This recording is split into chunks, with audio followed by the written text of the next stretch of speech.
3 साल पहले मैंने एक साथ 4 लड़कियों को डेट किया था, जिसे पता चलने के बाद अपनी एक्स गर्लफ्रेंड से पीछा छुड़ाने के लिए मैं मंदिर भाग जाता हूँ और वहां पूरे 3 साल तक रहता हूँ। 3 साल बाद मैं वापस क्लाउड सिटी लौटता हूँ। मैं सोचता हूँ कि अब सीरियसली काम करूंगा और लड़कियों से दूर रहूंगा, लेकिन मैं जहां भी जाता हूँ वहां मुझे अपनी कोई न कोई एक्स गर्लफ्रेंड मिल जाती है। रूम रेंट करने जाता हूँ, जिस पर मकान मालकिन भी मेरी एक्स गर्लफ्रेंड निकलती है। जॉब ढूंढने जाता हूँ, जिस पर वहां भी मेरी एक्स गर्लफ्रेंड मिल जाती है। टीवी सीरीज देखता हूँ, जिसमें मेन फीमेल कैरेक्टर भी मेरी एक्स गर्लफ्रेंड ही होती है। मैं समझ नहीं पाता कि आखिर मेरे साथ ऐसा ही क्यों होता है। मेरी एक्स गर्लफ्रेंड्स अभी तक मुझसे नाराज होती हैं और हर रात चुपके से मेरे बेड तक पहुंच जाती हैं। अचानक एक लड़ाई और तेज आवाज से मेरी आंख खुल जाती है। तभी कार में अनाउंसमेंट होता है, युनचेंग स्टेशन आने वाला है, सभी लोग उतरने की तैयारी कर लें। यह सुनकर मैं धीरे से खुद से कहता हूँ, अच्छा हुआ, वो सब बस एक लंबा नाइटमेयर था। स्टेशन के बाहर पहुंचते ही कुछ लड़कियां मेरी तरफ उंगली करके देखने लगती हैं, जिस पर वो कहती हैं, उस लड़के को देखो कितना हैंडसम है। अगर पहले वाली बात होती तो मैं थोड़ा एंजॉय करता, लेकिन अब मुझे सिर्फ डर लगता है। इसके बाद मैं अपने प्लान के हिसाब से नान्यांग में घर रेंट करने पहुंचता हूं।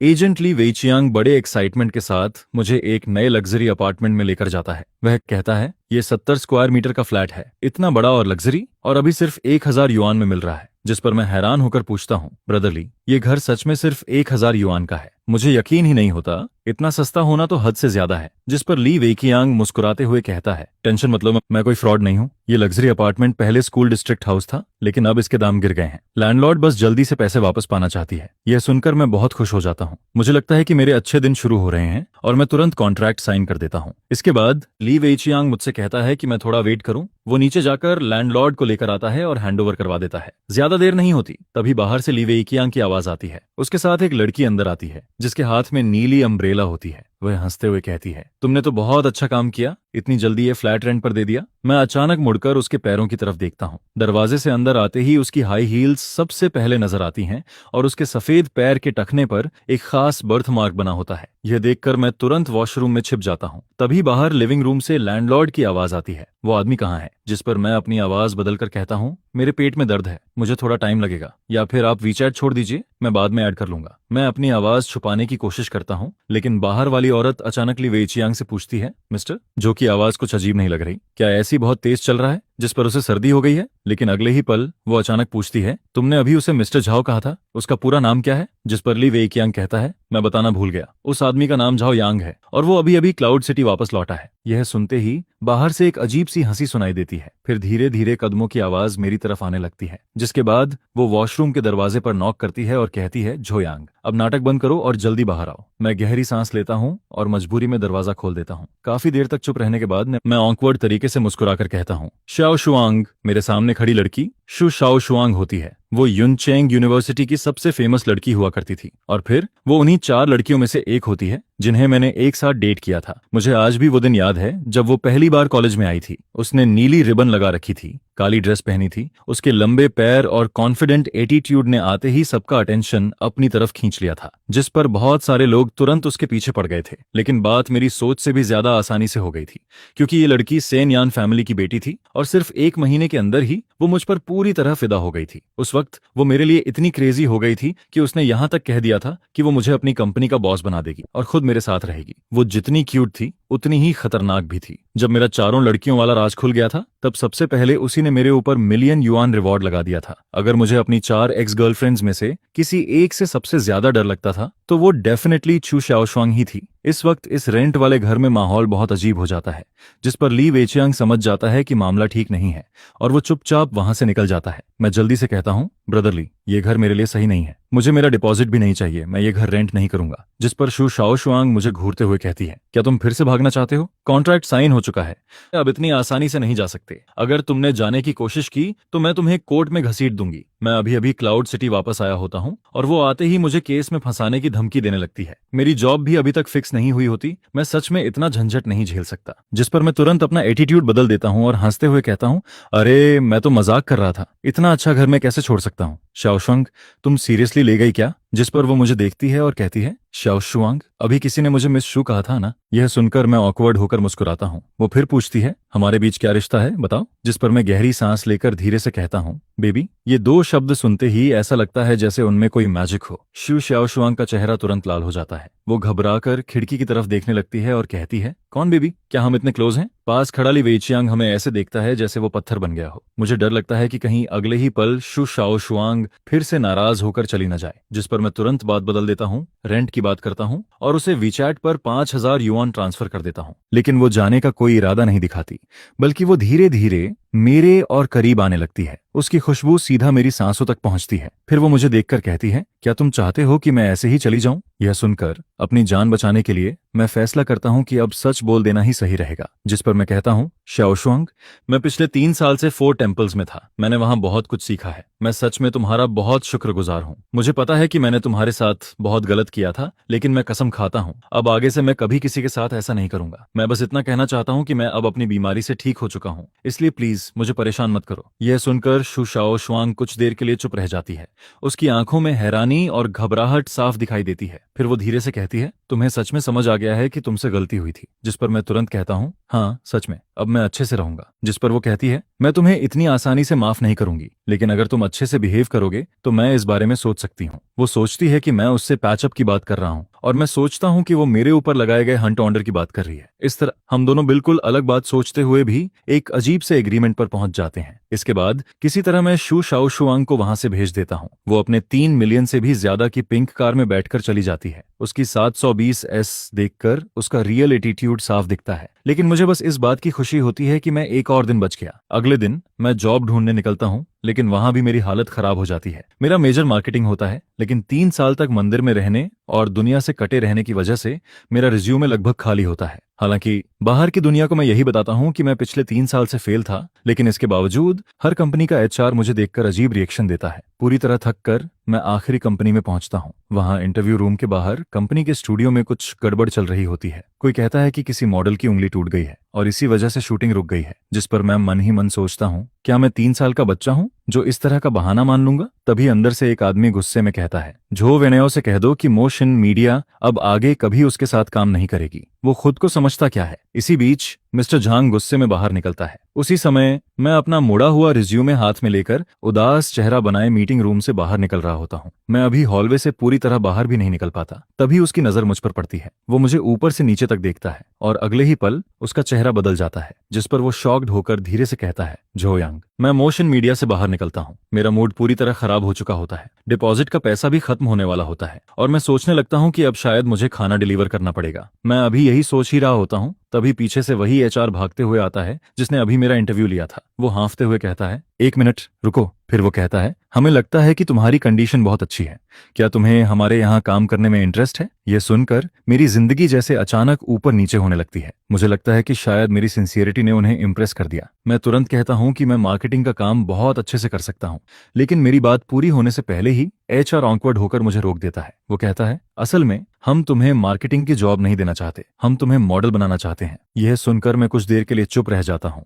कॉलेज के टाइम पर भी किसी ने मुझे मॉडल बनने के लिए कहा था, लेकिन तब मैं अपनी 4 गर्लफ्रेंड्स के बीच इतना उलझा हुआ था कि मेरे पास बिल्कुल टाइम नहीं था। लेकिन अब सिचुएशन अलग होती है। यहाँ बेसिक सैलरी 8,000 होती है, ऊपर से कमीशन और डिविडेंड भी मिलता है, जबकि मार्केटिंग में सिर्फ 6,000 की सैलरी मिलती है। जिस पर मैं बिना कुछ सोचे तुरंत कॉन्ट्रैक्ट साइन कर देता हूँ। सर्वाइवल के लिए मैं मॉडल क्या, जरूरत पड़े तो ईंट भी उठा सकता हूँ। इसके बाद वो लोग मुझे एक प्रोफेशनल स्टूडियो में लेकर जाते हैं। मुझे लगता है कि शायद पहले कोई आसान ट्रेनिंग होगी, लेकिन वहां मौजूद लोग मुझे ऐसे देखने लगते हैं जैसे मैं कोई बहुत कीमती चीज हूँ। खासकर झोंग कुई नाम का फोटोग्राफर मुझे देखकर बार बार हैरान होता है। फिर वो लोग मुझे तेज लाइट्स के सामने खड़ा कर देते हैं और मेरी ऑकवर्ड मॉडलिंग करियर शुरू हो जाती है। लेकिन मुझे बिल्कुल नहीं पता होता कि इसके पीछे मिस्टर झांग का हाथ होता है। वही मिस्टर झांग जिसने कुछ देर पहले मेरे रिज्यूमे का मजाक उड़ाने वाले एचआर को डांटा था। इस वक्त वो दरवाजे की हल्की सी दरार से मुझे देख रहा होता है। उसकी आंखों में बहुत कॉम्प्लिकेटेड फीलिंग्स होती हैं। वो मुझे पोज करते हुए देखता है और धीरे से अपने होंठ काटता है। फिर वो मन ही मन कहता है, बेवकूफ, क्लाउड सिटी लौटकर भी मेरे पास नहीं आया। और यही मिस्टर झांग दरअसल मोक्सिन मीडिया की बॉस जेंग यूवेई होती है। वो मेरी दूसरी एक्स गर्लफ्रेंड होती है। पूरी शूटिंग में करीब 5 घंटे लग जाते हैं। मैं अभी ठीक से सांस भी नहीं ले पाता। तभी एक असिस्टेंट मेरे पास आता है और कहता है, मिस्टर झांग आपसे मिलना चाहती हैं, प्लीज मेरे साथ आइए। मैं अंदर जाता हूँ। बॉस चेयर पर एक औरत मेरी तरफ पीठ करके बैठी होती है। उसकी आवाज थोड़ी जानी पहचानी लगती है। वो पूछती है, काम कैसा लग रहा है? जिस पर मैं कहता हूँ, काफी अच्छा है, थैंक्स, आपने मुझे ये मौका दिया। तभी वो अचानक पूछती है, तुम क्लाउड सिटी वापस कब आए? यह सुनते ही मेरे चेहरे की मुस्कान गायब हो जाती है। मैं सोचने लगता हूँ कि उसे कैसे पता चला कि मैं वापस आ गया हूँ। अगले ही पल वो धीरे से मुड़ती है। उसका चेहरा देखते ही मैं पूरी तरह शॉक हो जाता हूँ। वो झांग यूवेई होती है। उसे देखते ही मेरी पुरानी यादें वापस आने लगती हैं। कॉलेज के सेकंड ईयर की वो बारिश वाली रात, मूवी थिएटर और फिर उससे पहली मुलाकात। उस वक्त मैं बस एक गरीब स्टूडेंट था और वो मेरी उन 4 एक्स गर्लफ्रेंड्स में से एक होती है। लेकिन बाकी सबसे अलग वो वही इंसान होती है जिसके लिए मेरे दिल में सबसे ज्यादा गिल्ट होता है, क्योंकि सिर्फ वही ऐसी होती है जिसने मेरे साथ कभी बुरा नहीं किया। बाकी सब मुझे छोड़कर चली गई थी, लेकिन उसने कभी मुझे नीचे गिराने की कोशिश नहीं की। फिर वो मुझे देखकर धीरे से कहती है, जल्दी वापस आ जाते, 3 साल हो गए, मैंने तुम्हें देखा तक नहीं। 3 साल पहले की वो सिंपल और कमजोर लड़की अब एक स्ट्रॉन्ग फीमेल बॉस बन चुकी होती है। जिस पर मैं धीरे से कहता हूँ, तुम्हें अभी भी मेरी याद है? वो हल्का सा मुस्कुराती है और कहती है, मुझे लगा था तुम जैसे बड़े स्कमबैग मुझे भूल चुके होगे। यह सुनकर मैं शर्मिंदा होकर अपना सिर नीचे कर लेता हूँ। फिर मैं उसे पिछले 3 साल की सारी बातें बता देता हूँ, मंदिर में रहना, भागते रहना और बाकी सब कुछ। मेरी बात सुनने के बाद वो धीरे से अपना हाथ मेरे सिर पर रखती है, बिल्कुल वैसे ही जैसे वो पहले किया करती थी, क्योंकि वो मुझसे 2 साल बड़ी होती है और हमेशा मेरी केयर करती थी। उसकी इतनी सॉफ्टनेस देखकर मुझे शुशाओ शुआंग की धमकी से भी ज्यादा बुरा फील होने लगता है। मैं टाइम देखता हूँ, लगभग रात के 12 बज चुके होते हैं। बाहर बारिश भी हो चुकी होती है और सबवे भी बंद हो चुकी होती है। जिस पर मैं कहता हूँ, कोई बात नहीं, मैं टैक्सी लेकर चला जाऊंगा। लेकिन मैं अपनी बात पूरी करूं उससे पहले ही झेंग यूवेई खड़ी हो जाती है। वो अपनी कार कीज उठाती है और सीधे कहती है, मैं तुम्हें घर छोड़ देती हूँ। यह सुनकर मेरे होश उड़ जाते हैं। अगर वो मुझे घर तक छोड़ने गई और नीचे शु श्याओ शुआंग मिल गई तो सब खत्म हो जाएगा। लेकिन झांग यूवेई मेरी कोई बात नहीं सुनती। वो मुझे सीधा अपनी कार में बैठा लेती है। रास्ते में वो मेरी तरफ देखकर धीरे से सांस छोड़ती है और कहती है, सच में तुम अभी भी वैसे ही हो, तुम बिल्कुल नहीं बदले। मुझे वो पुराना टाइम याद आ जाता है जब तुम मेरे साथ रहते थे। जब हम जिनू होम के नीचे पहुंचते हैं तब भी झांग यूवेई के जाने का कोई इरादा नहीं होता। वो कहती है कि बॉस होने के नाते उसे अपने सबऑर्डिनेट की केयर करनी चाहिए और वो कल मुझे ऑफिस जाने के लिए लिफ्ट दे देगी। जिस पर मैं कुछ नहीं कह पाता। आखिर मैं उसका सबऑर्डिनेट होता हूँ, इसलिए मना भी नहीं कर सकता। लेकिन जैसे ही लिफ्ट का दरवाजा खुलता है, 5वीं मंजिल के बाहर शु श्याओ शुआंग हाथ में अपना बनाया हुआ लंच बॉक्स लिए बैठी होती है। वो नीचे झुककर बैठी होती है, लेकिन जैसे ही वो मुझे और झेंग यूवेई को साथ में बाहर आते देखती है, उसका चेहरा तुरंत बदल जाता है। फिर वो भागकर मेरे पास आती है और मेरा कॉलर पकड़ लेती है। वो गुस्से में कहती है, तुमने कल ही कहा था कि अब कुछ गलत नहीं करोगे और आज ही किसी और लड़की को घर ले आए। यह सुनकर मेरे माथे पर ठंडा पसीना आ जाता है। एक तरफ लैंडलॉर्ड वाली एक्स गर्लफ्रेंड खड़ी होती है और दूसरी तरफ बॉस वाली एक्स गर्लफ्रेंड। जिस पर मैं जल्दी से कहता हूँ, मेरी बात सुनो, ये लैंडलॉर्ड है जिससे मैं कल मिला था और ये बॉस है जिससे मैं आज मिला हूँ। मैं 3 उंगलियां उठाकर कसम खाता हूँ। हालांकि बात बहुत अजीब लगती है, लेकिन ये सब सच में सिर्फ कोइंसिडेंस होता है। मैंने सच में कुछ गलत नहीं किया। हम अभी ऑफिस में ओवरटाइम कर रहे थे और ये बस मुझे घर छोड़ने आई है। जिस पर झांग यूवेई भी मेरी बात मान लेती है। वो कहती है कि हाँ, हम ओवरटाइम कर रहे थे। लेकिन फिर वो शु शाओ शुआंग की तरफ देखकर कहती है, लेकिन तुम लैंडलॉर्ड होकर आधी रात को यहाँ क्या कर रही हो? रेंट लेने आई हो क्या? जिस पर शु शाओ शुआंग तुरंत कहती है, ये मेरा घर है, मैं जब चाहूं यहाँ आ सकती हूँ। फिर वो दोनों एक दूसरे को घूरती हैं, जिसके बाद शु शाओ शुआंग कहती है, अगर मिसअंडरस्टैंडिंग है तो अंदर चलकर बात करते हैं, मैं आज रात झाओ यांग के साथ यहीं रहूंगी। जिस पर झांग यूवेई भी तुरंत कहती है, अगर तुम आ सकती हो तो मैं भी आ सकती हूँ, मुझे भी इससे बहुत सारी बातें करनी है। और फिर दोनों आपस में एग्री कर लेती हैं। लेकिन किसी ने भी मुझसे नहीं पूछा होता कि मैं क्या चाहता हूँ। 3 दिन पहले मंदिर में एक मॉन्क ने मुझे वार्निंग दी थी कि मुझे लड़कियों से दूर रहना चाहिए, लेकिन अब मैं इस सोफा पर बैठा होता हूँ। मेरे बाएं तरफ लैंडलॉर्ड एक्स गर्लफ्रेंड शु श्याओ शुआंग बैठी होती है और दाएं तरफ बॉस एक्स गर्लफ्रेंड झांग यूवेई बैठी होती है। मैं मन ही मन कहता हूँ, हे भगवान, अब मुझे कौन बचाएगा? इस अजीब और भारी माहौल को खत्म करने के लिए मैं कहता हूँ कि चलो लेट नाइट स्नैक खाते हैं। जिस पर श्याओ शुआंग मुझे वो लंच बॉक्स देती है। वो बहाना बनाती है कि वो इसे बस रास्ते में लेकर आई थी, लेकिन जैसे ही मैं लंच बॉक्स खोलता हूँ उसके अंदर वही शेड्रेड पोक होता है जो कॉलेज में मेरा फेवरेट हुआ करता था, और वो अभी भी गर्म होता है। ये देखकर मुझे समझ आ जाता है कि वो काफी देर से मेरा इंतजार कर रही थी। लेकिन दूसरी तरफ यूवे भी पीछे नहीं रहती। वो सीधे टेक अवे ऐप खोलती है और याके चुआन के साथ बियर ऑर्डर कर देती है। थोड़ी देर बाद 3 बड़े बॉक्सेस बियर के आ जाते हैं। डिलीवरी वाला अंदर बैठी 2 खूबसूरत लड़कियों को देखकर मुझे बहुत रिस्पेक्ट से देखता है, जिस पर मैं सिर्फ ऑकवर्ड होकर मुस्कुराता हूँ। कुछ देर बाद हम तीनों साथ में खाना खाने लगते हैं। मैं श्याओ शुआंग के हाथ का बना हुआ खाना खाता हूँ। वही पुराना टेस्ट मुझे फिर से याद आ जाता है, जिस पर मेरे दिल में गिल्ट और भी ज्यादा बढ़ जाता है। क्योंकि वो दोनों मेरे साथ इतना अच्छा बिहेव करती हैं और मैं ही सबसे बड़ा बेवकूफ होता हूँ। इसके बाद मैं लगातार बियर पीने लगता हूँ। मैं खुद को रोक नहीं पाता, एक के बाद एक बोतल खत्म कर देता हूँ। फिर एक बियर कैन उठाकर उसे भी एक ही बार में पी जाता हूँ। थोड़ी ही देर में मुझे शराब चढ़ जाती है। मैं नशे में खुद को थप्पड़ मारता हूँ और लड़खड़ाती हुई आवाज में बोलने लगता हूँ, मैं अच्छा इंसान नहीं हूँ, लेकिन आगे से अगर तुम दोनों को कभी कोई परेशानी हुई तो मैं जरूर तुम्हारी हेल्प करूंगा। इसके बाद मुझे कुछ भी ठीक से याद नहीं रहता। मुझे बस इतना याद रहता है कि शिव शाओशुआंग और झांग युवेई दोनों मिलकर मुझे उठाकर बेड तक लेकर जाती हैं, जिस पर युवेई धीरे से मुझे कंबल ओढ़ा देती है और मेरे सिर पर हाथ फेरती है। उसी समय मुझे शु शाओशुआंग की आवाज सुनाई देती है। वो अचानक पूछती है, सच बताओ, क्या तुम अभी भी उसे पसंद करती हो? जिस पर झांग युवेई मेरी तरफ देखती है। मैं उस वक्त सो रहा होता हूँ। उसकी आंखों में सॉफ्टनेस साफ दिखाई देती है। फिर वो धीरे से कहती है, उसने मुझे मेरा पहला DSLR दिया था, उसी ने मेरे फोटोग्राफी ड्रीम को सपोर्ट किया था, इसलिए मैं उससे नफरत नहीं कर सकती। जिस पर शु शाओशुआंग बिना सोचे तुरंत कहती है, मैं भी अभी तक जोयांग को पसंद करती हूँ। फिर वो धीरे से कहती है, मैं उसे मारना भी चाहती हूँ, लेकिन उससे कोई फर्क नहीं पड़ता। इस बार मैं उसे दोबारा भागने नहीं दूंगी। यह सुनकर झांग युवेई हल्का सा मुस्कुराती है। फिर वो मेरे कान को खींचती है और शु शाओशुआंग से कहती है, तुम्हारा एटीट्यूड अभी भी बिल्कुल पहले जैसा है। लेकिन फिर वो धीरे से कहती है, तुम्हें मुझसे नहीं, बाकी लड़कियों से सावधान रहना चाहिए। और इसी तरह दोनों एक दूसरे का वीचैट ऐड कर लेती हैं ताकि बाकी एक्स गर्लफ्रेंड्स के खिलाफ वो एक टेम्परेरी अलायंस बना सकें। अगले दिन दोपहर में मेरी आंख खुलती है। मेरा सिर बहुत ज्यादा दर्द कर रहा होता है, लेकिन जैसे ही मैं आंख खोलता हूँ मैं देखता हूँ कि शु शाओशुआंग मेरे ऊपर सो रही होती है। उसी वक्त बेडरूम का दरवाजा खुलता है और झांग युवेई बाहर आती है। उसे देखकर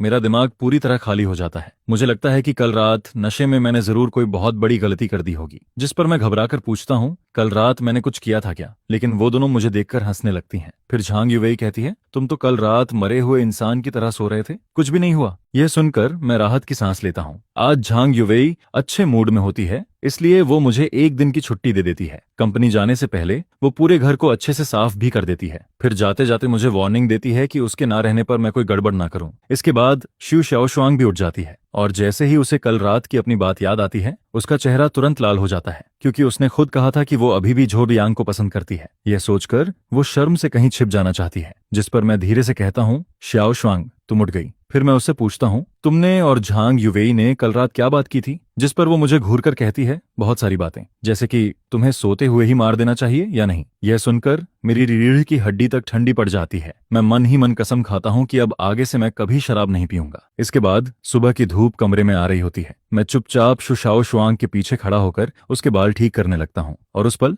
मुझे ऐसा फील होता है जैसे मैं फिर से 3 साल पहले वाले दिनों में वापस पहुंच गया हूँ। आज दोपहर एक अच्छी मूवी लगी हुई है, जोयांग, चलो साथ में देखने चलते हैं। शु शाओशुआंग मुझे दोपहर में मूवी देखने के लिए बुलाती है, लेकिन मैं मना कर देता हूँ। मैं कहता हूँ, आज नहीं, आज मुझे कंपनी जाना है, जॉब का पहला दिन है, मुझे अपने कॉलेग्स पर अच्छा इंप्रेशन छोड़ना है। जिस पर वो थोड़ा नाराज होकर मुझे देखती है। फिर जैसे ही मैं जाने लगता हूँ, वो अचानक अपना एक और टैलेंट दिखा देती है।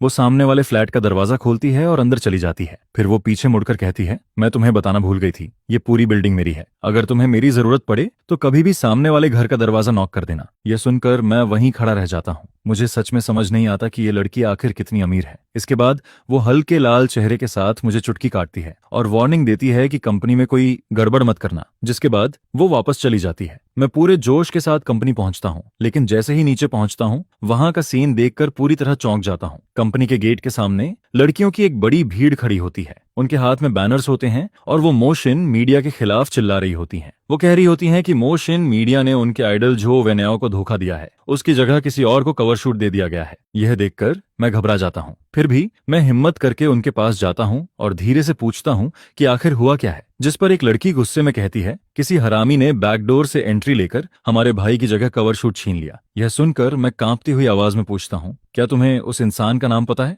जिस पर वो और भी गुस्से में कहती है, उस कमीने का नाम जोयांग है। यह सुनते ही मैं वहीं जम जाता हूँ। मेरे सामने खड़ी वही लड़कियां जो मुझे मार डालने की बात कर रही होती हैं, असल में मेरे ही खिलाफ खड़ी होती हैं। मेरे चेहरे की मुस्कान धीरे धीरे गायब हो जाती है। काफी देर बाद मुझे समझ आता है कि जिस आदमी को ये सब लोग गाली दे रही हैं, वो मैं ही हूँ। जिस पर अपनी जान बचाने के लिए मैं ऐसे बिहेव करने लगता हूँ जैसे मैं कोई राह चलता आदमी हूँ।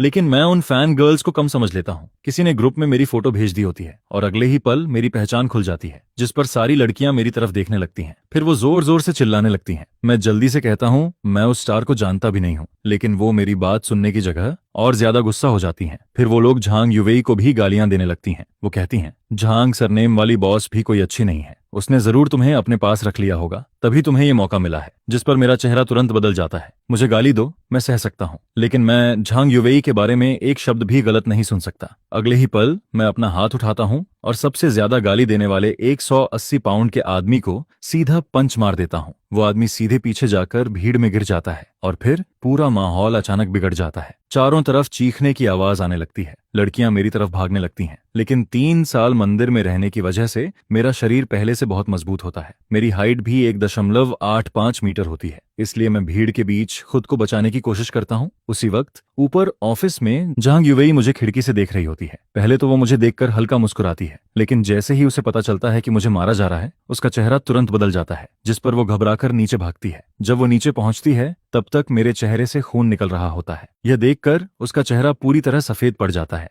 उसके दिल में बहुत दर्द होता है, लेकिन उसे इस बात का दुख नहीं होता कि मैंने उन लड़कियों को मारा। उसे इस बात का दुख होता है कि मेरी वजह से उसकी कंपनी को नुकसान हो सकता है, क्योंकि अगर ये बात हॉट सर्च पर चली गई तो मोशन मीडिया की 3 साल की मेहनत बर्बाद हो सकती है। जिस पर झांग युवेई जल्दी से मेरे पास आती है। वो दोनों हाथों से मेरा चेहरा पकड़ती है और चेक करती है कि मुझे कितनी चोट लगी है। जब उसे पता चलता है कि चोट ज्यादा नहीं है, तब वो अचानक गुस्से में कहती है, क्या तुम पागल हो? मैंने तुम्हें छुट्टी दी थी, फिर तुम कंपनी क्यों आए? जिस पर मैं धीरे से कहता हूँ, सिस्टर वेई, गुस्सा मत हो। फिर मैं कहता हूँ, तुम बस ये बोल देना कि मैं टेम्परेरी वर्कर हूँ, सारी गलती मेरे ऊपर डाल दो और मुझे निकाल दो। मैं सोचता हूँ कि वो कंपनी की वजह से परेशान है, इसलिए मैं उसे बचाना चाहता हूँ, लेकिन मेरी बात सुनकर वो कुछ देर के लिए चुप रह जाती है। ऐसा लगता है जैसे वो कुछ कहना चाहती है, लेकिन उससे पहले ही पुलिस मुझे पकड़ कर ले जाती है और अब मुझे 7 दिन की डिटेंशन होने वाली होती है। जैसा मैंने सोचा था वही होता है। थोड़ी ही देर में मीडिया कंपनी के एक मेल एम्प्लॉय और फीमेल फैंस के बीच हुई लड़ाई हॉट सर्च पर आ जाती है। हर तरफ न्यूज फैल जाती है। इंटरनेट पर ऐसे वीडियोस घूमने लगते हैं जिन्हें जानबूझकर एडिट किया गया होता है,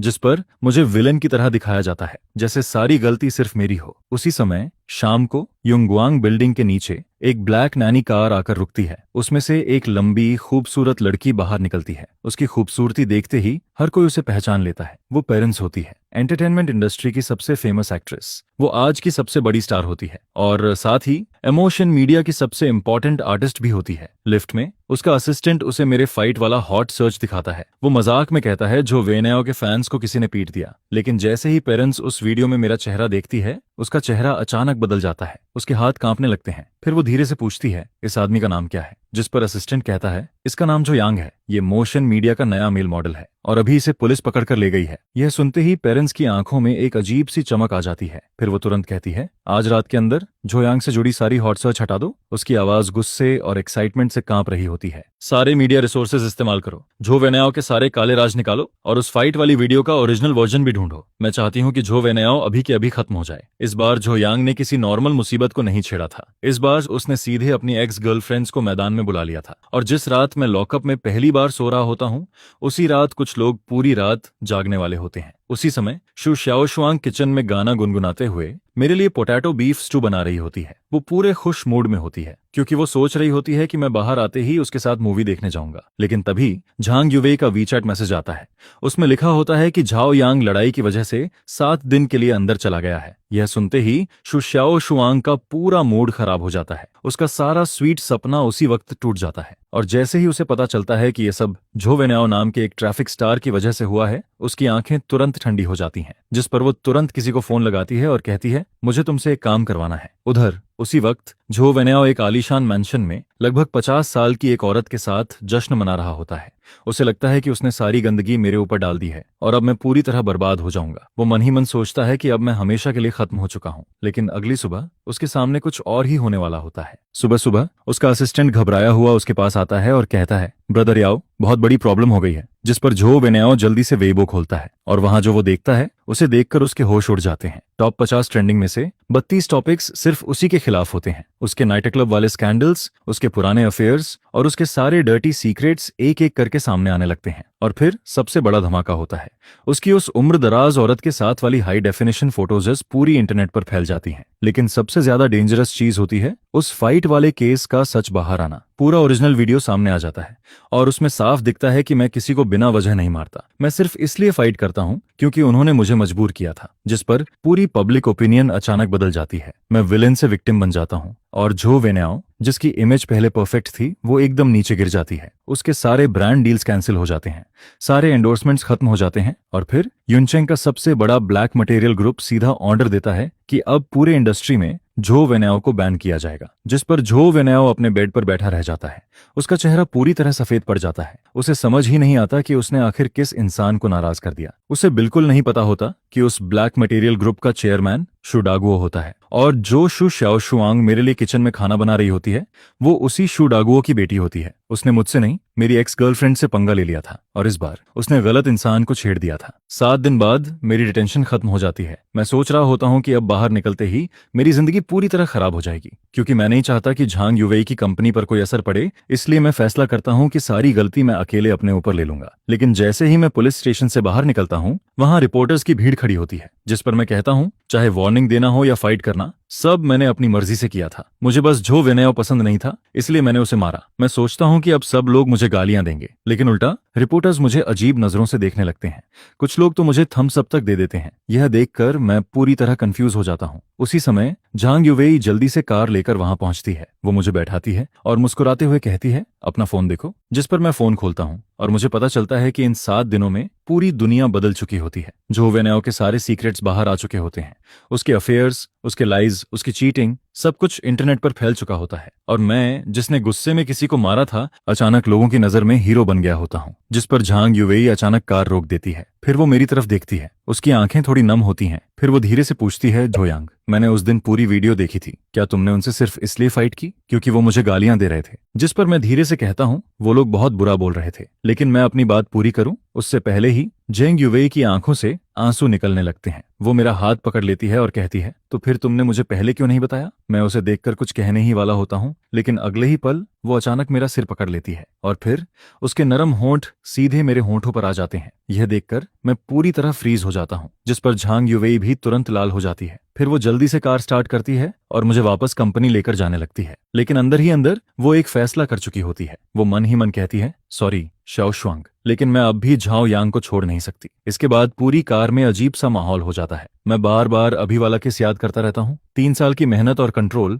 सब एक किस से टूटता हुआ महसूस होता है। उधर झांग युवेई भी स्टीयरिंग पकड़कर चुप बैठी होती है। ऐसा लगता है जैसे उसे भी अपनी हरकत पर शर्म आ रही हो। उसे डर होता है कि कहीं मैं उससे दूर ना हो जाऊं। कुछ देर बाद हम कंपनी पहुंच जाते हैं, लेकिन जैसे ही झांग युवेई कंपनी के बाहर खड़ी एक सफेद स्पोर्ट्स कार को देखती है, उसका चेहरा तुरंत बदल जाता है। वो बिना कुछ बोले मुझे सीधे फर्स्ट फ्लोर के मीटिंग रूम में धकेल देती है और कहती है कि मैं बाहर ना निकलूं, क्योंकि बाहर मेरी तीसरी एक्स गर्लफ्रेंड आ चुकी होती है। उसका नाम पेई ल्यूसी होता है। वो एंटरटेनमेंट वर्ल्ड की सबसे फेमस एक्ट्रेस होती है। जैसे ही वो अंदर आती है, वो सीधे पूछती है, झोयांग कहाँ है? उसके चेहरे पर एक अजीब सी स्माइल होती है, जिस पर झांग युवेई तुरंत कहती है, मैं तुम्हें उससे नहीं मिलने दूंगी। फिर वो गुस्से में कहती है, मैं किसी पागल इंसान को उसके पास नहीं जाने दूंगी, खासकर तुम्हें। क्योंकि झांग युवेई शु शाओशुआंग से तो नहीं डरती। उसे पता होता है कि शु शाओशुआंग बस गुस्सैल है, लेकिन पेई ल्यूसी अलग होती है। उसकी मेंटल कंडीशन बहुत अनस्टेबल होती है। वो सच में कुछ भी कर सकती है। वो मुझे नुकसान भी पहुंचा सकती है या खुद को भी। जिस पर पेई ल्यूसी पहले तो धमकी देती है कि वो पूरी कंपनी खत्म कर देगी, लेकिन जब झांग युवेई नहीं मानती तो अगले ही पल पेई ल्यूसी की आंखों में आंसू आ जाते हैं। वो ऐसे रोने लगती है जैसे अभी टूट जाएगी। लेकिन जब झांग युवेई फिर भी नहीं मानती, तब उसका चेहरा अचानक बदल जाता है। उसकी असली पागल स्माइल वापस आ जाती है। फिर वो बाहर खड़ी न्यूज वंस की तरफ इशारा करती है और कहती है, बाहर इतने सारे रिपोर्टर्स खड़े हैं, अगर उन्हें पता चल गया कि झो यांग मेरा एक्स बॉयफ्रेंड है तो क्या होगा? उसकी आवाज में अजीब एक्साइटमेंट होती है, क्योंकि पेई ल्यूसी ऐसी इंसान होती है जिसे फर्क नहीं पड़ता कि वो खुश रहेगी या नहीं। उसे सिर्फ इस बात की परवाह होती है कि वो झो यांग के साथ रह सके, चाहे उसके लिए दोनों को साथ में बर्बाद ही क्यों ना होना पड़े। इस पागल इंसान के सामने, जो न सिर्फ खुद को खत्म कर सकता है बल्कि मुझे भी अपने साथ खींच सकता है, झांग युवेई आखिरकार मेरी जान बचाने के लिए मजबूरी में अपना सिर झुका देती है। जिस पर वो कहती है, ठीक है, मैं तुम्हें उससे मिलने दूंगी। कॉन्फ्रेंस रूम के बाहर झांग युवेई पेई ल्यूसी को दरवाजे के अंदर जाने से पहले रोक देती है और इस टॉप एक्ट्रेस की बेहद अनस्टेबल मेंटल कंडीशन को देखकर युवेई जिद करती है कि वो सिक्योरिटी चेक स्टिक से उसकी तलाशी लेगी। जिस पर जैसे ही अलार्म बजता है पे ल्यूसी को मजबूरी में अपनी कमर के पीछे छुपाया हुआ पतला सा नाइफ निकालना पड़ता है, जिसे वो जमीन पर फेंक देती है और फिर बड़े आराम से अंदर चली जाती है। दरवाजा खुलता है और मुझे लगता है कि यू वही आई है, लेकिन अगले ही पल पी ल्यूसी किसी पिंजरे से निकली हुई भेड़िए की तरह सीधे मुझ पर टूट पड़ती है और मुझे जमीन पर गिरा देती है, जिस पर वो मुझे कसकर पकड़ते हुए कहती है, ब्रदर झायोआंग, लोग तुम्हें बहुत मिस करते हैं। पी ल्यूसी बिल्कुल किसी क्लिंजी किटन की तरह मेरे सीने में छुप जाती है, लेकिन अगले ही पल वो अचानक अपना चेहरा उठाती है और दोनों हाथों से मेरे कंधे पकड़ लेती है। उसकी आंखें पूरी तरह पागलपन से भरी होती हैं, जिस पर वो पूछती है, तुम मुझे 3 दिन पहले छोड़कर क्यों गए थे? क्या इसलिए क्योंकि मैं उतनी खूबसूरत नहीं हूं, या फिर इन 4 बदबूदार औरतों की वजह से? बोलो। जिस पर मैं मजबूरी में अपना हाथ बढ़ाकर उसके सिर पर थपकी देता हूं और अगले ही पल वो पागल लड़की फिर से शांत हो जाती है, जो देखकर वो फिर से एक छोटी सी दुखी लड़की की तरह रोने लगती है। यही है पे ल्यूसी, मेरी तीसरी एक्स गर्लफ्रेंड, एक ऐसी औरत जिसके दिमाग में थोड़ा प्रॉब्लम है। जिस पर वे शीली को देखकर मैं अपने फर्स्ट ईयर की उस पहली मुलाकात को याद करने लगता हूँ। उस समय फिल्म स्कूल में उसे बाकी लोग बहुत परेशान करते थे और वो जोर से मेरे पास आकर मेरा कांटेक्ट मांगती है, जिस पर मैं दूर खड़े उन लोगों को देखकर हंस देता हूँ जो उसका मजाक उड़ा रहे होते हैं, और फिर मैं सीधे उससे कहता हूँ, अगर तुम नहीं चाहती कि लोग तुम्हें परेशान करें तो तुम्हें खुद मजबूत बनना पड़ेगा। लेकिन उस समय मुझे नहीं पता था कि वो सिंगल पेरेंट फैमिली में बड़ी हुई है और उसकी माँ ने उसे करेक्शन स्कूल भेज दिया था, जहां कई सालों तक उसका ब्रेन वॉश और सप्रेशन होता रहा था। मेरी वो बात उसके अंदर छुपे हुए मॉन्स्टर को बाहर निकालने वाली चाबी बन जाती है, जिस पर उसी दिन उसने अपने 5 रूममेट्स को घायल कर दिया था और बाद में मुझे सिर्फ एक मैसेज भेजती है जिसमें लिखा होता है, मैंने उन्हें मारा और मैं वापस आ गई। गुड जॉब, है ना? इसके बाद उसकी दुनिया में सिर्फ 2 लोग बचते हैं, वो और मैं। शुरुआत में जब मैं उसके साथ था तब मुझे सिर्फ इतना लगता है कि पे ल्यूसी बहुत ज्यादा पॉजिटिव है, जिस पर फर्स्ट ईयर में ही मैं उससे ब्रेकअप करना चाहता था, लेकिन तभी मैं उसे पागलों की तरह बेकाबू होते देखता हूँ। वो एक डैगर पकड़कर मुझे होटल रूम में बंद कर देती है और वो पागल एक्सपीरियंस ऐसा था जिसकी वजह से मैं दोबारा कभी ब्रेकअप का नाम लेने की हिम्मत नहीं करता। इसके बाद मैं उसकी नेचर को समझ जाता हूँ। हालांकि उसकी मेंटल कंडीशन खराब है, लेकिन उसका दिल सॉफ्ट है, हार्ड नहीं। अगर उसे 2 प्यार भरी बातें बोल दो और उसके सिर पर हाथ फेर दो तो वो आसानी से मान जाती है। और उस समय जब मेरी 4 लड़कियों के साथ रिलेशन होने वाली बात सामने आ गई थी, तब मैं 50% इसलिए भागा था क्योंकि मुझे डर था कि कहीं वो मुझे मार ना दे। और इस समय वो मेरे सीने पर लगातार मुक्के मार रही होती है और रोते हुए कहती है, तुम घटिया आदमी, तुम भागे क्यों थे? जिस पर मैं कहता हूँ, क्या मैं इसलिए नहीं भागा था क्योंकि मुझे डर था कि तुम गुस्सा हो जाओगी? यह सुनकर मुझे फिर से यकीन हो जाता है कि चारों एक्स गर्लफ्रेंड्स में सबसे खतरनाक वही है, लेकिन सबसे आसान भी वही है। मैं बस उसे 2 प्यार भरी बातें कहता हूँ और उससे वादा करता हूँ कि मैं आगे भी क्लाउड सिटी में ही रहूंगा। जिस पर वो अगले ही पल किसी गुस्से वाली लड़की से शांत इंसान बन जाती है, लेकिन फिर भी वो तभी मानती है जब मैं उसे किस करने वाला होता हूँ। इसके बाद जब हम दोनों जमीन पर बैठे हुए फ्यूचर की बातें कर रहे होते हैं, तभी वो अचानक कुछ बैंक कार्ड्स निकालती है और फिर वो अपनी पिछले 3 साल की सारी कमाई मुझे दे देती है, जिस पर वो कहती है, ये सब तुम्हारे लिए है ताकि तुम्हें आगे कभी काम न करना पड़े, ठीक है? एक इतनी फेमस एक्ट्रेस की इतनी बड़ी सेविंग को देखकर भी मैं बिना सोचे उसे मना कर देता हूँ, क्योंकि वो मुझे सपोर्ट नहीं करना चाहती, वो सच में मेरा ख्याल रखना चाहती है। जिस पर मैं उससे कहता हूँ, तुम अपनी स्टार वाली लाइफ जीती रहो और मैं यहाँ अपना काम करता रहूंगा, लेकिन मैं तुमसे प्रॉमिस करता हूँ, जब भी तुम मुझे ढूंढने आओगी मैं हमेशा यहीं मिलूंगा। यह सुनकर वो चुपचाप मेरे सीने में आकर लिपट जाती है और आखिरकार वो अपने अंदर की वो एक्सट्रीम कंट्रोल वाली चाहत को थोड़ा छोड़ देती है। उसी समय झांग युवेई दरवाजे पर नॉक करती है और याद दिलाती है कि बाहर के रिपोर्टर्स अब अंदर घुसने वाले हैं, जिस पर मुझे समझ आता है कि ये सारे रिपोर्टर्स असल में पे ल्यूसी ही लेकर आई थी ताकि झांग युवेई मजबूरी में उसे मुझसे मिलने दे। इसके बाद मैं सिस्टर वेई से माफी मांगने के लिए कहता हूँ, जिस पर पे ल्यूसी पहले तो इंस्टिंक्टिवली मुंह बना देती है, लेकिन मेरी तरफ देखकर तुरंत मान जाती है। जिस पर वो कहती है, ठीक है, मैं माफी मांग लूंगी, आगे से तुम जो कहोगे मैं वही करूंगी। इसके बाद मैं सेफ तरीके से कॉन्फ्रेंस रूम से बाहर निकल आता हूँ, जिस पर झांग युवेई आखिरकार राहत की सांस लेती है और फिर वो अपना बंद हाथ खोलती है, जिसे देखकर मुझे समझ आता है कि उसने अपने हाथ में कुछ छुपा रखा था। तभी समझ आता है कि अभी थोड़ी देर पहले पे ल्यूसी इतनी देर तक उसे बाहर क्यों नहीं निकाल रही थी। लेकिन कॉन्फ्रेंस रूम के अंदर दोनों औरतों के बीच थोड़ी देर के लिए एक सीधा सामना होता है, जिस पर पे ल्यूसी सिर्फ मुझे खुश करने के लिए झांग युवेई के सामने अपना सिर झुकाकर उससे माफी मांगती है। यह देखकर झांग युवेई भी समझ जाती है कि वो पूरी तरह बुरी नहीं है और फिर वो भी धीरे से राहत की सांस लेती है। आखिर में मैं अपने फैमिली वालों से कहता हूँ कि वो उसका थोड़ा ध्यान रखें, और रिपोर्टर्स को हैंडल करते करते पूरे 2 घंटे निकल जाते हैं और मुझे सांस लेने का मौका भी नहीं मिलता, क्योंकि अगले ही पल झांग युवेई के सामने ही पेई ल्यूसी अचानक मेरे सामने दौड़कर आ जाती है, जिस पर वो सीधे मेरे चेहरे को पकड़ती है और मुझे जोर से किस कर देती है। फिर वो शर्माते हुए कहती है, अगर तुम मुझे किस नहीं करोगे तो मैं खुद तुम्हें किस कर लूंगी। यह कहकर वो लाल चेहरा लिए हुए भाग जाती है और जाते जाते भी काफी खुश दिखाई देती है, जिस पर मैं सिर्फ इतना सोचता हूँ, ओह नहीं, मैं फिर से फंस गया। होस्ट, मुझे तुम्हारे लिए सच में बुरा लग रहा है। क्या ये अभी भी बहुत यादगार नहीं लग रहा है? ये मेरी बहन के मीठे होंठ थे या फिर किसी बड़ी स्टार के? मैं इतना डर गया था कि सीधा ऊपर जाने की हिम्मत ही नहीं हुई। जल्दी से घर लौटना पड़ेगा,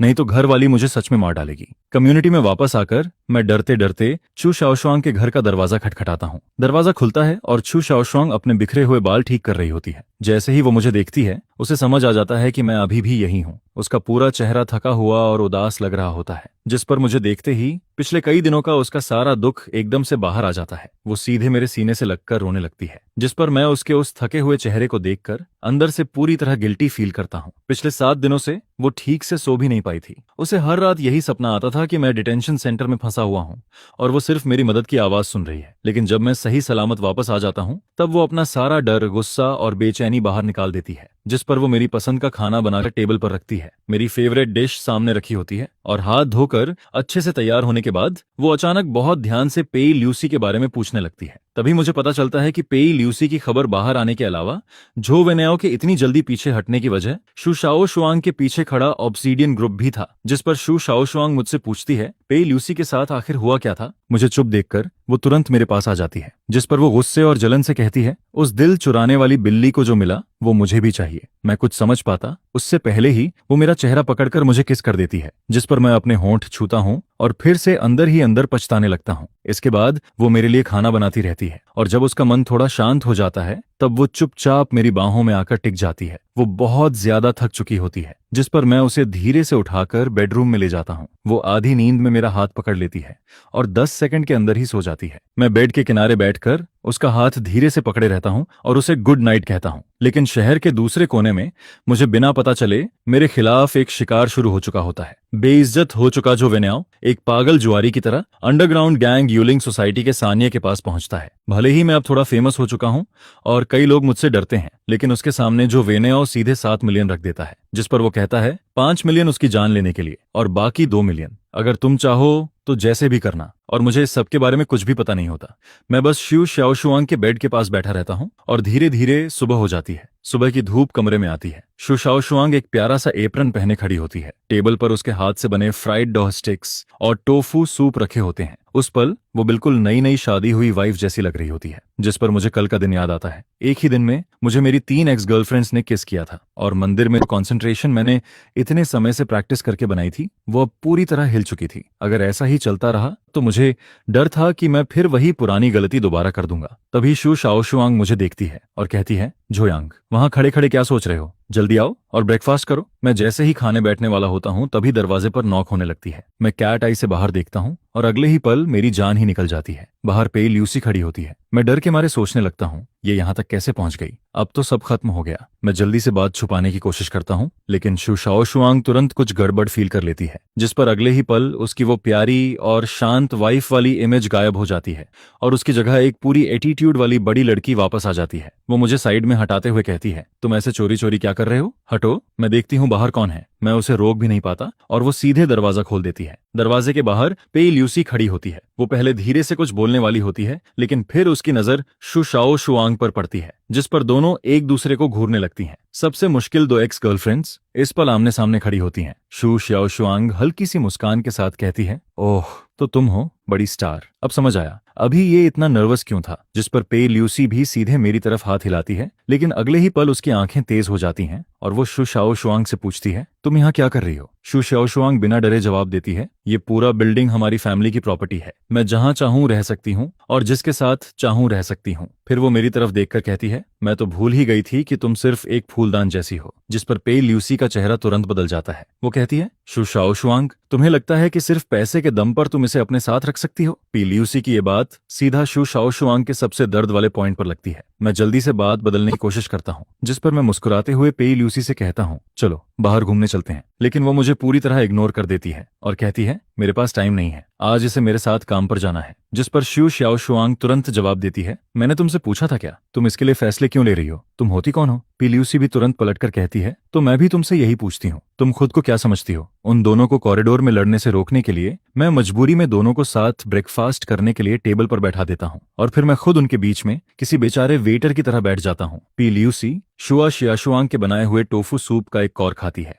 उसकी आंखों में साफ नापसंदगी दिखाई देती है, लेकिन फिर भी वो अकड़कर कहती है, ठीक है, किसी तरह खाया जा सकता है, लेकिन इसमें कोई रियल टेस्ट नहीं है। फिर वो शू शियाशुआंग से पूछती है, क्या तुम रोज खुद खाना बनाती हो। जिस पर शू शाओ शुआंग शांत होकर जवाब देती है, मैं यूजुअली बहुत बिजी रहती हूँ, तुम्हारी तरह मेरे पास हर दिन इतना फ्री टाइम नहीं होता कि मैं सिर्फ बाहर घूमती रहूं। पी ल्यूसी तुरंत कहती है, अगर टाइम हो तो खाना बनाना सीख लेना चाहिए, कुछ लोगों को बाहर का खाना पसंद नहीं होता। जिस पर शू शाओ शुआंग सीधे मेरी तरफ देखती है और बात का तीर मेरी तरफ घुमा देती है, ऐसा है क्या, मुझे तो लगा था जो यांग को बाहर का खाना पसंद है। जिस पर ल्यूसी मेरी तरफ देखते हुए पूछती है, जो यांग, तुम्हें आखिर खाना कहाँ खाना पसंद है। और फिर वो दोनों मुझे घूरने लगती हैं। इस सवाल के सामने मेरे माथे पर ठंडा पसीना आ जाता है और मुझे लगता है कि मेरा सिर अभी फट जाएगा। जिस पर तभी जब ऐसा लग रहा होता है कि दोनों किसी भी पल मुझ पर टूट पड़ेंगी, तभी मेरा फोन बज जाता है। वो झांग युवेई का कॉल होता है। जिस पर मैं मन ही मन चिल्लाता हूँ, सिस्टर वेई की जय हो। झांग युवेई का ये फोन मेरे लिए किसी लाइफ सेवर से कम नहीं होता, क्योंकि अभी कुछ सेकंड पहले तक शुशाओ शुआंग और लियूसी की नजरें मुझे जिंदा खा जाने वाली थीं।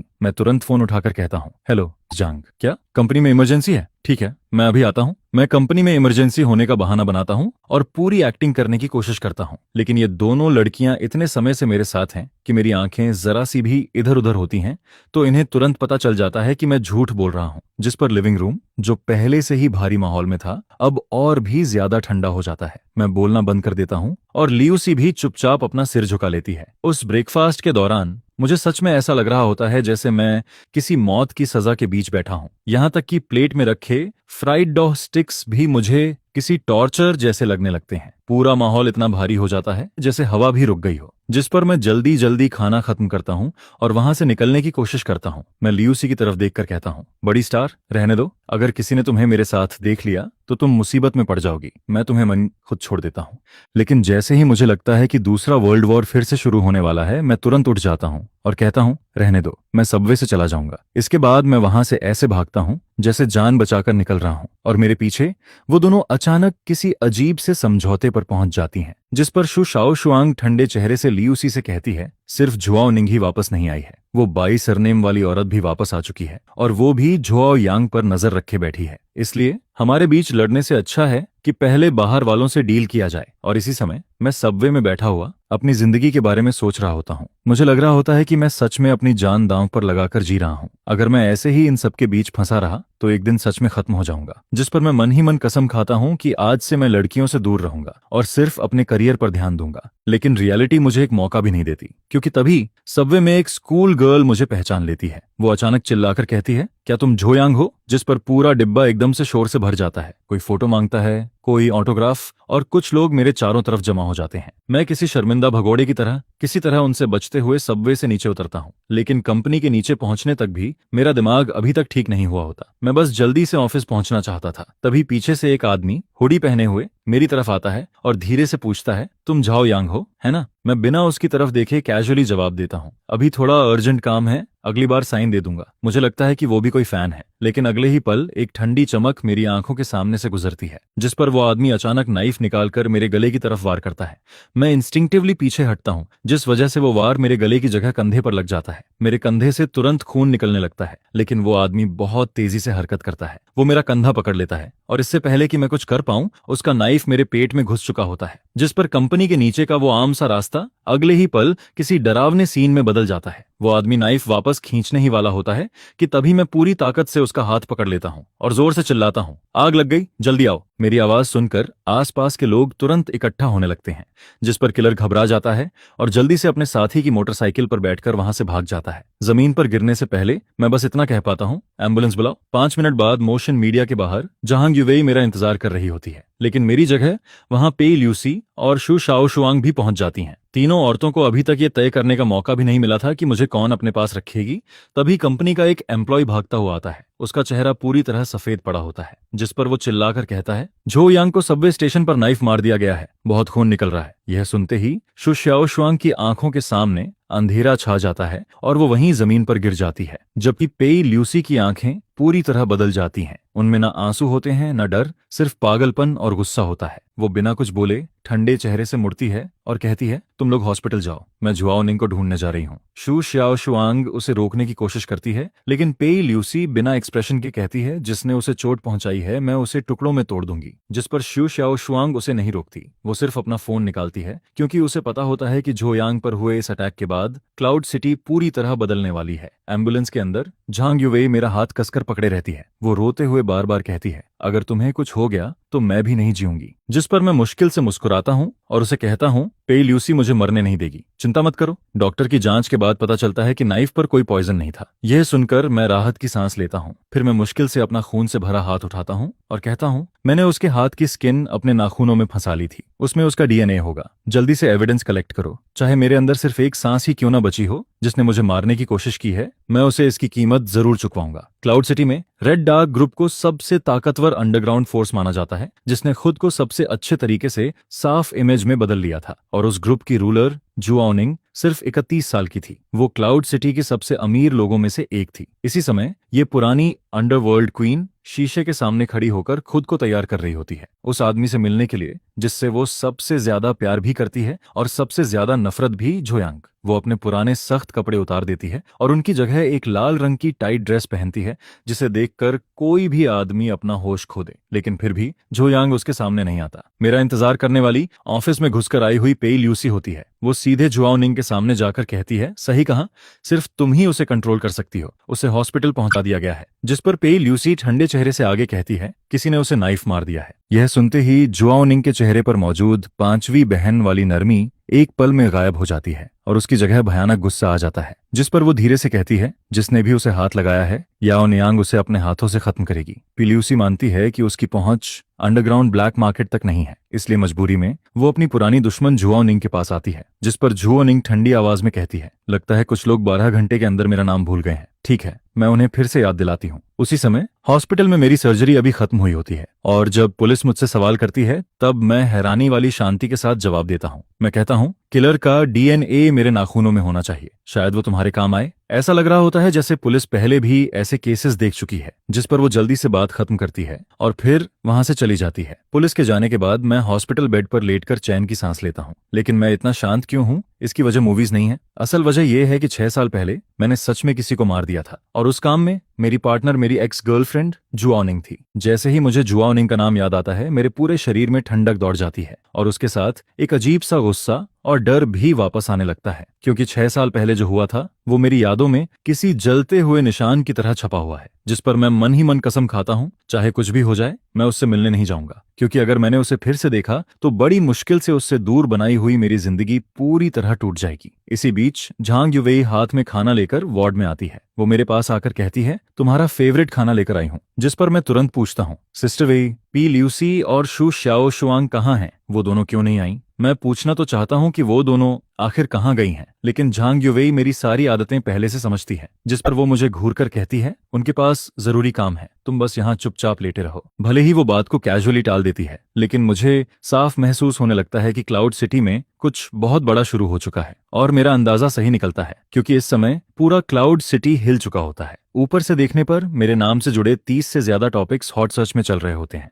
और उससे भी ज्यादा शॉकिंग बात यह होती है कि ऑब्सिडियन ग्रुप अचानक 10 मिलियन का रिवॉर्ड अनाउंस कर देता है। जो भी उस किलर के बारे में कोई जानकारी देगा उसे सीधे 10 मिलियन मिलेंगे, जिस पर पूरे शहर के लोग पागल हो जाते हैं। अब लोग सिर्फ इंसाफ के लिए नहीं, बल्कि अपनी जिंदगी बदलने वाले उस पैसे के लिए भी किलर को ढूंढ रहे होते हैं। और सिर्फ शहर की नॉर्मल दुनिया ही नहीं, क्लाउड सिटी की अंधेरी दुनिया भी हिल चुकी होती है। हर छोटे बड़े गैंग का बॉस एक जगह जमा होता है और उन्हें इतना चुप कराने वाला सिर्फ एक इंसान होता है, जुआओ निंग। एक पुराने अंडरग्राउंड हाइडआउट में जुआओ निंग अब फिर से अपनी पुरानी पहचान में लौट चुकी होती है। वो अपना सूट पहन चुकी होती है और अब वो किसी अमीर बिजनेस वुमन की तरह नहीं, बल्कि गोस्ट यिन गैंग की रदरलेस बॉस लग रही होती है। तभी श्यूकाई नाम का एक आदमी अपने साथियों के साथ अंदर आता है। वो न सिर्फ बेअदबी से बात करता है, बल्कि झू निंग का मजाक उड़ाने की भी कोशिश करता है। जिस पर वो हंसते हुए कहता है, झू निंग, तुम्हारा इतना गुस्सा देखकर लगता है कि तुम अभी भी वही पुरानी औरत हो। यह सुनते ही झू निंग की आंखें ठंडी हो जाती हैं। वो धीरे से कहती है, तुमने मुझे गाली देने की हिम्मत की, लगता है तुम जीना नहीं चाहते। शू कह अभी अपनी जगह से उठता ही है कि अगले ही पल पीछे से एक स्वॉर्ड उसके शरीर को पार कर जाती है, जिस पर श्यूकाई वहीं जम जाता है। और जुआओ निंग उसे ऐसे देखती है जैसे वो कोई इंसान नहीं, सिर्फ कूड़े का ढेर हो। वो बिना कुछ कहे सिर्फ अपने एक्शन से सबको बता देती है कि क्लाउड सिटी में अभी भी असली रूल उसी का चलता है। फिर वो धीरे से हाथ हिलाती है और शियुकाई की बॉडी जमीन पर गिर जाती है, जिस पर वो बाकी लोगों से कहती है, अगर कोई मुझे छूने की बात करेगा तो उसका यही हाल होगा। बाकी 4 गैंग बॉसेस ये देखकर इतने डर जाते हैं कि वो अपना सिर तक उठाने की हिम्मत नहीं करते। इसके बाद जुआओ निंग वापस शांत होकर अपनी चेयर पर बैठ जाती है, लेकिन उसके चेहरे का गुस्सा अभी भी खत्म नहीं हुआ होता। वो धीरे से कहती है, 4 घंटे के अंदर पता करो जिसने झो यांग पर अटैक किया वो किसके नीचे काम करता है। अगर तुम लोगों ने पता लगा लिया तो गोस्ट यिन गैंग तुम्हें अपना टेरिटरी दे देगा, लेकिन अगर नहीं पता लगा पाए तो फिर तुम्हारा एंड शियुका जैसा होगा। यह सुनते ही पूरे क्लाउड सिटी की अंडरग्राउंड दुनिया पागलों की तरह किलर को ढूंढने में लग जाती है। और इसी समय मैं हॉस्पिटल में बेड पर बैठा हुआ झांग युवेई के छिले हुए एप्पल खा रहा होता हूँ। तभी झांग युवेई कहती है, शु शाओशुआंग ने ऑब्सीडियन ग्रुप से 10 मिलियन का रिवॉर्ड निकलवा दिया है। यह सुनकर मैं थोड़ा खुश हो जाता हूँ, क्योंकि मुझे लगता है कि कम से कम वो लोग मेरी फिक्र कर रहे हैं। लेकिन झांग युवेई तुरंत मेरी तरफ देखकर कहती है, तुम सच में बहुत बड़े स्कमबैग हो। तुम्हारी वजह से मीडिया, पूरे क्लाउड सिटी के लोग और यहाँ तक कि गैंगस्टर्स भी पागल हो चुके हैं। जिस पर मैं अचानक रुक जाता हूँ, क्योंकि उसके मुंह से निकला हुआ गैंगस्टर वाला वर्ड मुझे अजीब लगता है। मैं तुरंत उसकी तरफ देखता हूँ। झांग युवेई का चेहरा एक पल के लिए घबरा जाता है और फिर वो जल्दी से दूसरी तरफ देखने लगती है, जिस पर मेरे शरीर में ठंडी लहर दौड़ जाती है। मैं तुरंत बेड के पास की रेलिंग पकड़ लेता हूँ, क्योंकि मैं जुआओ निंग को बहुत अच्छे से जानता हूँ। अगर वो सच में इस मामले में उतर गई है तो वो किलर को पुलिस के हवाले नहीं करेगी, वो सच में उसे मार डालेगी। उसी समय रेड गूस लोन कंपनी के अंदर यूलिन सोसाइटी का तीसरा बॉस लूसन अपने 2 आदमियों पर गुस्सा कर रहा होता है। ये वही 2 लोग होते हैं जिन्होंने मुझ पर अटैक किया था। उनमें से एक ने मुझे नाइफ मारा था और दूसरा बाहर मोटरसाइकिल लेकर इंतजार कर रहा था। वो तो लालच में आकर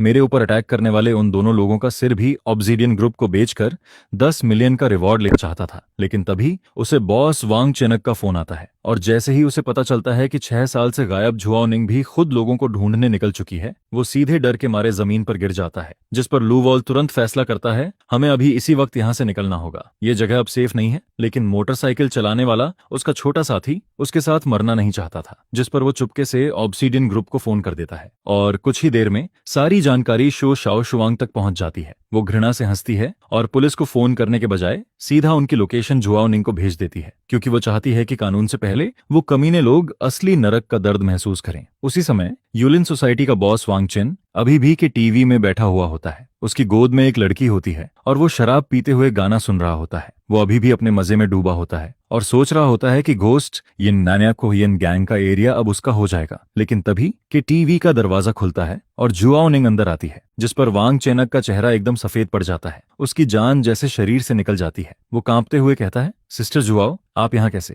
जिस पर जू निंग ठंडी मुस्कान के साथ कहती है, काफी मजे कर रहे हो, लाओ वांग। वांग चेन जल्दी से कहता है, सिस्टर जुआओ, मैं अपनी जान की कसम खाता हूँ, ये काम मेरे आदमी ने नहीं किया। यह सुनकर जुआओ निंग हंस पड़ती है, लेकिन उसकी हंसी में गुस्सा साफ दिखाई देता है। फिर वो उसके सामने एक वॉइस रिकॉर्डर फेंक देती है। उस रिकॉर्डर के अंदर लू वॉल की आवाज होती है। वो भागने की बात कर रहा होता है, जिस पर वांग चेन वहीं जमीन पर बैठ जाता है। उसे यकीन ही नहीं होता कि अभी जो बात उसने बोली थी उसके आदमी ने उसी पल उसे झूठा साबित कर दिया। फिर जुआओ निंग सिर्फ इतना कहती है, इसे ले जाओ। उसी समय लू वॉल उन दोनों लोगों को लेकर शहर से बाहर भागने की कोशिश कर रहा होता है, लेकिन उनकी कार स्टार्ट होने से पहले ही 2 बड़े ट्रक्स आकर रास्ता रोक देते हैं, जिस पर 1 दर्जन से ज्यादा आदमी हाथ में सोर्ड्स और हथियार लिए हुए उन्हें चारों तरफ से घेर लेते हैं। उन लोगों को देखकर लू वॉल पूरी तरह टूट जाता है। उसे समझ आ जाता है कि अब बचने का कोई रास्ता नहीं है, जिस पर वो चुपचाप कार से बाहर निकल आता है। इसी बीच हॉस्पिटल के कमरे में शु शाओशुआंग चुपचाप मेरे पास बैठी होती है। वो अपना सिर नीचे करके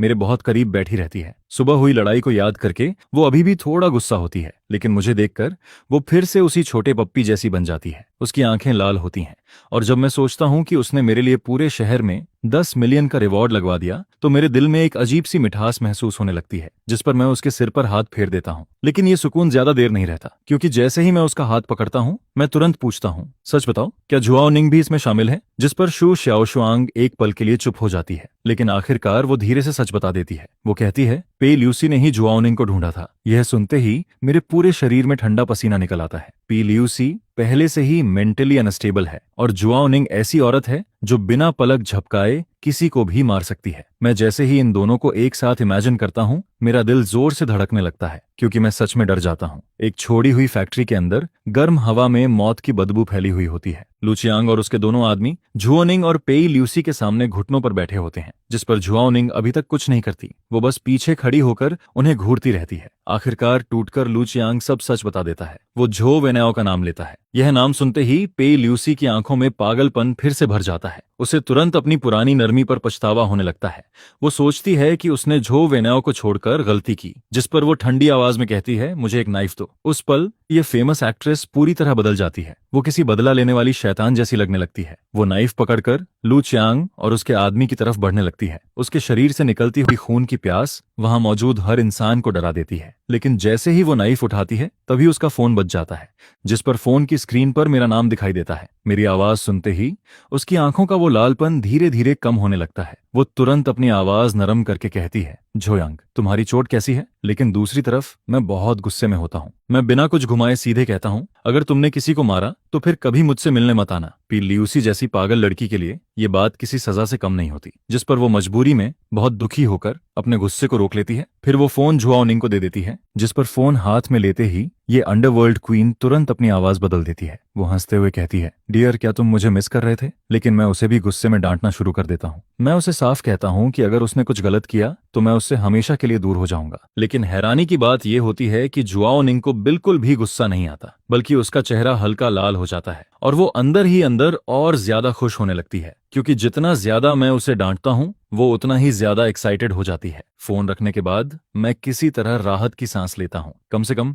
मैंने पेई ल्यूसी के हाथ खून से रंगने से रोक लिया था। लेकिन दूसरी तरफ झुओनिंग की आंखें फिर से ठंडी हो जाती हैं। वो लू चियांग और उसके आदमी की तरफ देखती है और मन ही मन सोचती है, मैंने झोयांग से वादा किया था कि पेई ल्यूसी किसी को नहीं मारेगी, लेकिन इसका मतलब ये नहीं है कि मैं इन कचरों को छोड़ दूंगी। उधर झांग युवेई पूरे दिन मेरे साथ लगी रहती है और जब वो जाने लगती है तो मेरे कान के पास आकर धीरे से कहती है, मेरी बहन यहाँ नहीं है, इसका फायदा उठाकर किसी और लड़की के साथ कुछ मत करना। यह कहकर वो मुझे घूरती है और फिर चली जाती है। उसके जाने के बाद शू शाओशुआंग मेरे बेड के पास बैठी रहती है। वो इतनी ज्यादा थक जाती है कि आखिरकार बेड के किनारे सिर रखकर वहीं सो जाती है, जिस पर मैं धीरे से उससे कहता हूँ, तुम ठीक हो? पहले बैठ जाओ। क्या तुम अभी भी मुझसे नाराज हो? वो धीरे से सिर हिलाती है और कहती है, हाँ, मैं नाराज हूँ। लेकिन फिर वो मेरी तरफ देखकर कहती है, क्योंकि मैं जानती हूँ तुम मुझे बचाना चाहते थे, लेकिन सबसे पहले तुम्हें खुद को बचाना चाहिए था। फिर वो अपना सिर झुका लेती है और धीरे से कहती है, असल में ये सब मेरी गलती है। अगर मैं झो वेनाओ को पूरी तरह खत्म कर देती तो शायद ये सब कभी नहीं होता।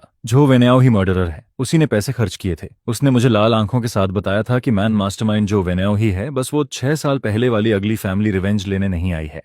जिस पर मैं राहत की सांस लेता हूँ और कहता हूँ, खुद को ब्लेम मत करो, इस मैटर का तुमसे कोई लेना देना नहीं है। जिस पर वो पूछता है, तो क्या तुम अभी भी गुस्सा हो? अगर तुम्हें कुछ हो जाता तो 5th चाइल्ड कैसे जीता? लेकिन मैंने उसकी बीमारी को कम समझ लिया था। यह सुनते ही उसके दिमाग में इस बात का मतलब कुछ और ही बन जाता है। उसके मन में बस यही चलता है, तुम्हारे बिना मैं जिंदा नहीं रह पाता। जिस पर पेई ल्यूसी एक्साइटेड होकर उठता है और मुझे घूरने लगता है। फिर वो कहता है, मैं अब और वेट नहीं कर सकता। जिस पर मैं कहता हूँ, 1 मिनट रुको, शाओजुआंग अभी भी यहाँ है। लेकिन वो कहता है, उसकी परवाह मत करो, यांग को सिखाने दो, तुम बस मेरे साथ चलो। जिस पर उसके दुख भरे एक्सप्रेशन के साथ पी ल्यूसी आखिरकार होश में आता है और शू शाओशुआंग भी डर जाता है। जिस पर वो पूछता है, क्या हुआ? और फिर ऐसे ही मुझे दूसरी बार ऑपरेटिंग रूम में धक्का देकर ले जाया जाता है। उसी समय युनचेंग में पब्लिक ओपिनियन पूरी तरह एक्सप्लोड हो जाती है, जिस पर पेई ल्यूसी और जुआओनिंग की मदद से झो वेनाओ के हंगरी पर असासिनेशन की खबर सारे हेडलाइंस में छा जाती है। और फिर झो निंग मा जाई एर्गो को टीम पर अटैक करने के लिए भेज देती है, जिस पर झो वेनाओ पूरी तरह खत्म हो जाता है। और मैं इस भारी प्यार की वजह से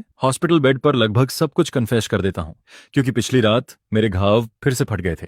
जिस पर मुझे फिर से ऑपरेटिंग रूम में ले जाया जाता है। पेई ल्यूसी चुपचाप खुद को ब्लेम करता रहता है और यहाँ तक कि शू शाओशुआंग, जो पहले गुस्सा होना चाहता था, वही उसे उल्टा समझाने लगता है। वो कहता है, रोना बंद करो, वो अब डेंजर से बाहर है। फिर हम थोड़ी देर रेस्ट करते हैं। लेकिन रात के 2 बजे तक भी मेरा ब्लीडिंग पूरी तरह बंद नहीं होता और जब मैं दोबारा जागता हूँ तब दोपहर हो चुकी होती है। जिस पर सबसे पहले मुझे जुआओनिंग का बढ़ा चढ़ा फिगर दिखाई देता है और फिर वो मेरा सिर अपनी बाहों में दबा देती है। उसकी वो पुरानी सॉफ्टनेस मुझे लगभग डुबो ही देती है, लेकिन एबॉट की वार्निंग याद करके मैं उसे धीरे से दूर कर देता हूँ, क्योंकि ये औरत इतनी टेम्पिंग थी कि मुझे पुरानी बातें याद आने लगती हैं। मैं उसके साथ बाकी 4 एक्स गर्ल गर्लफ्रेंड्स को मिलाकर जितनी बार रूम नहीं लिया उससे ज्यादा बार उसके साथ ले चुका हूँ। जिस पर मुझे 6 साल पहले की बात याद आती है जब मैं सेकंड ईयर में था। उस बारिश वाली रात में मैं अभी अभी झांग युवेई को गली से छोड़कर वापस आया था और तभी मैंने जुआओ निंग को बचाया था जो पूरी तरह खून से ढकी हुई थी। शुरुआत में मैंने बस उसे उठाया और एक छोटे से किराए के कमरे में रख दिया जो मैं मुश्किल से अरेंज कर पाया था। उस समय मैं खुद भी दागों और खून से भरा हुआ था, लेकिन जैसे जैसे उसके घाव ठीक होने लगे उसका चेहरा किसी और ही लेवल का दिखाई देने लगता है, जिसे देखकर मैं शॉक हो जाता हूँ और मुझे समझ आता है कि मैंने कैसी खतरनाक औरत को बचाया है। वो क्लाउड सिटी के सबसे बड़े गैंगस्टर ग्रुप की तीसरी लीडर थी और फिर जुआओ निंग मुझे बताती है कि पावर की लड़ाई में वो हार गई थी,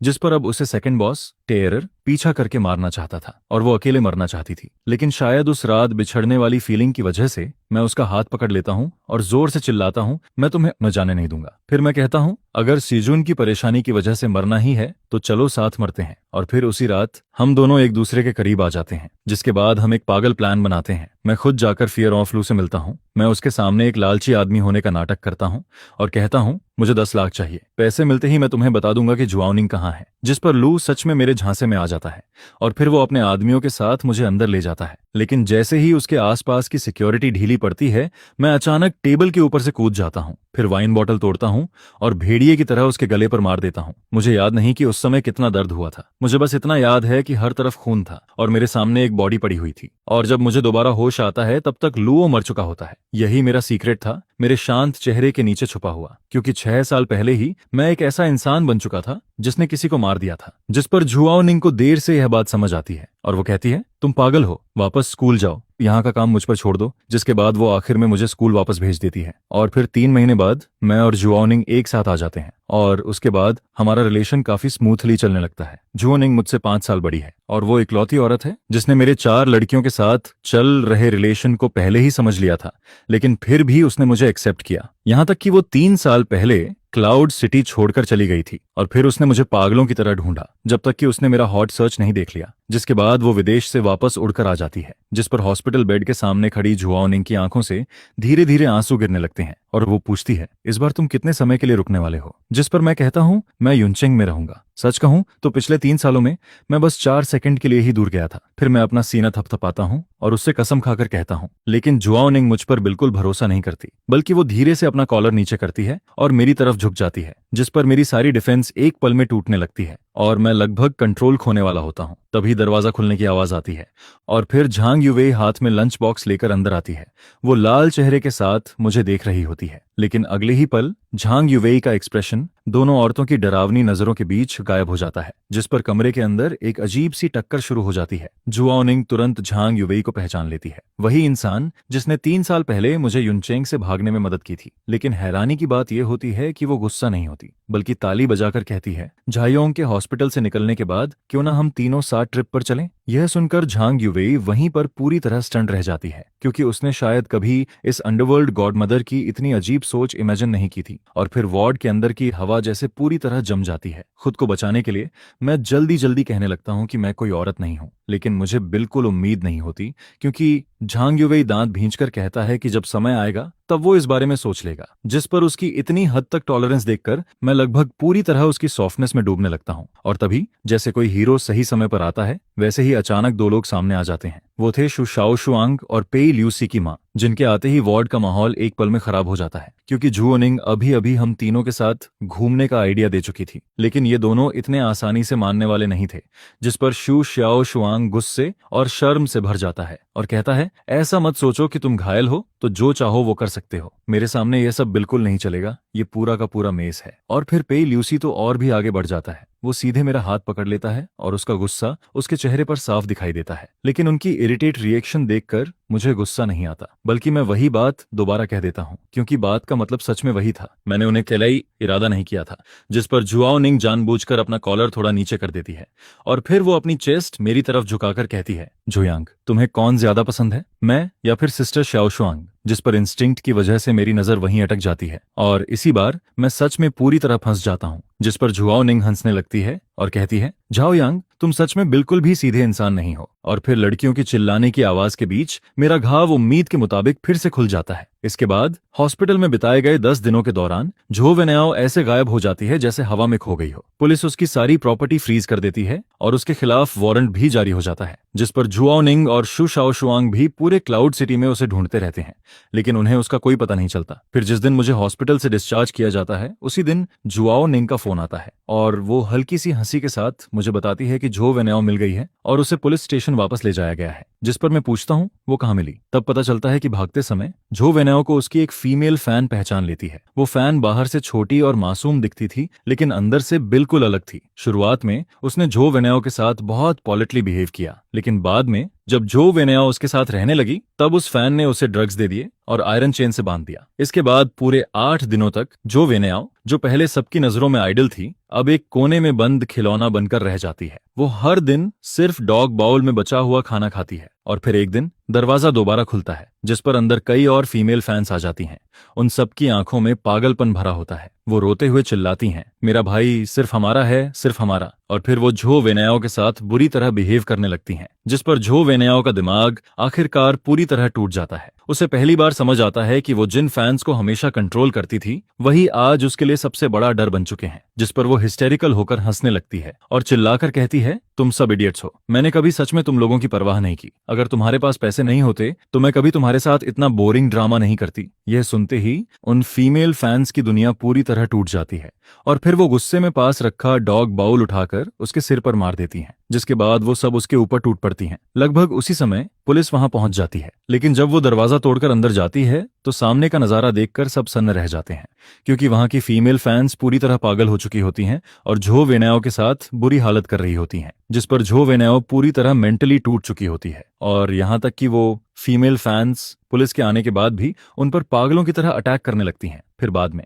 इन्वेस्टिगेशन के दौरान मुझसे पूछा जाता है कि क्या मैं झो वेनाओ से नफरत करता हूं, जिस पर मैं शांति से जवाब देता हूं, मैं उससे या उसके फैंस से नफरत नहीं करता। वो दोनों बस बहुत बीमार लोग हैं जिनकी सोच और वैल्यूज पूरी तरह खराब हो चुकी हैं। जिस पर मॉनिटर में दिखाई दे रही झो वेनाओ का चेहरा बिल्कुल खाली होता है और पुलिस कहती है कि उसकी मेंटल कंडीशन अब खराब हो चुकी है। लेकिन मैं जानता हूं अब वो अपनी पूरी जिंदगी इसी डर में जिएगी कि कोई पागल फैन फिर से उसके सामने आ जाएगा और यही उसके लिए सबसे बड़ी सजा है। इसके बाद उसी दिन झुओ निंग मुझे 3 साल पहले वाले पुराने शहर में वापस ले जाती है। हम दोनों सोचते हैं कि उस सानहे होटल में जाएंगे जहां हम पहली बार डेट पर गए थे, लेकिन जैसे ही हम वहां पहुंचते हैं अंदर से आवाज आने लगती है, जिस पर हमें पता चलता है कि कुछ लोकल गुंडे होटल की मालकिन से प्रोटेक्शन मनी मांग रहे हैं। यह देखकर जुआओ निंग हल्का सा हंसती है, क्योंकि यह सब उसके लिए बहुत फेमिलियर था। अंडरग्राउंड वर्ल्ड का यही तरीका था। मैं कुछ बोल पाता उससे पहले ही जुआओ निंग मुस्कुराते हुए आगे बढ़ जाती है और फिर कहती है, आजकल के यंग लोग सफाई के रूल्स तक भूल गए हैं। जिस पर सामने खड़ा गुंडा उसे डांटने ही वाला होता है, लेकिन जैसे ही वो जुआओ निंग का चेहरा देखता है उसके हाथ से स्टील पाइप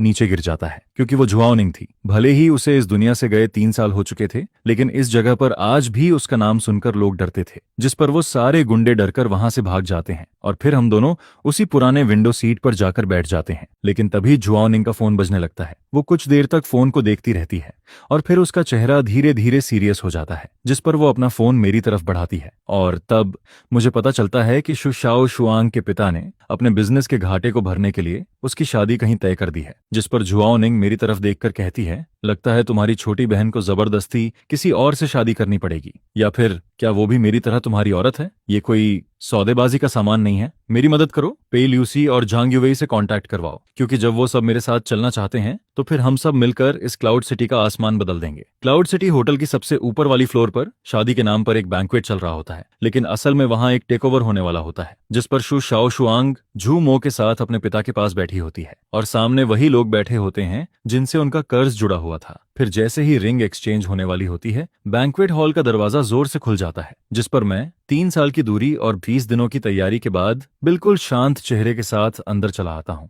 और मेरे पीछे कोई आर्मी नहीं होती, बल्कि क्लाउड सिटी की सबसे खतरनाक और सबसे अमेजिंग 3 औरतें खड़ी होती हैं, जिस पर जुआओ निंग अपने ब्लैक सूट पहने आदमियों के साथ हॉल के सारे एग्जिट ब्लॉक कर देती है और फिर वो मुस्कुराकर कहती है, आज यहाँ कोई डील नहीं होगी, मैं इस जगह पर होने वाला हर ट्रेड रोक दूंगी। इसके बाद पेई ल्यूसी सामने खड़ा होता है। चारों तरफ मीडिया के कैमरा फ्लैश हो रहे होते हैं, लेकिन वो बिना डरे मेरा हाथ पकड़ लेता है और फिर सबके सामने अनाउंस करता है कि झो वेनाओ खत्म हो चुकी है और अब जो भी मेरे आदमी को छूने की कोशिश करेगा वो सीधे मेरे खिलाफ जाएगा। जिस पर झांग युवेई भी आगे आता है। उसके हाथ में एक इन्वेस्टमेंट कॉन्ट्रैक्ट होता है और फिर वो बिल्कुल शांति से सामने बैठे हेयाओ ग्रुप के लोगों से कहता है, तुम्हारा सारा कर्ज हमारी मीडिया कंपनी और होंगान ग्रुप मिलकर चुका देंगे। यह सुनते ही शु श्याओ शुआंग खुद को रोक नहीं पाती और सीधे भागकर मेरी बाहों में आ जाती है। इस बार किसी ने भी मुझ पर किसी का दिल चुराने का इल्जाम नहीं लगाया। और फिर देर रात जब यह सारा हंगामा खत्म हो जाता है, तब मैं वापस उस छोटे से किराए के घर में लौटता हूँ। लेकिन अब वहां हर तरफ 4 औरतों की मौजूदगी और उनकी खुशबू फैली होती है, जिस पर मैं चुपचाप अपने दिल में मान लेता हूँ कि इन चारों के साथ पूरी जिंदगी बिताने का जो माहौल है वो अब पहले जैसी टेंशन से बदलकर एक अजीब सी हार्मनी में बदल चुका है। और फिर मैं सोफा के बीच में बैठा होता हूँ और मेरे सामने वो 4 चेहरे होते हैं जिन्हें देखकर किसी का भी दिल भर जाए, जिस पर मैं अपने मन में समझ जाता हूँ कि ये अब वो 4 नाव नहीं है जो कभी भी डूब सकती थीं, बल्कि ये एक ऐसा नरम पिंजरा है जिससे मैं अब कभी निकल नहीं पाऊंगा। और सच कहूं तो अब मैं निकलना भी नहीं चाहता। क्लाउड सिटी की रात अभी भी उतनी ही खूबसूरत और डेंजरस लगती है और मेरी यह शूरा फील्ड वाली कहानी अब जाकर अपने सबसे बड़े चैप्टर में एंटर करती है।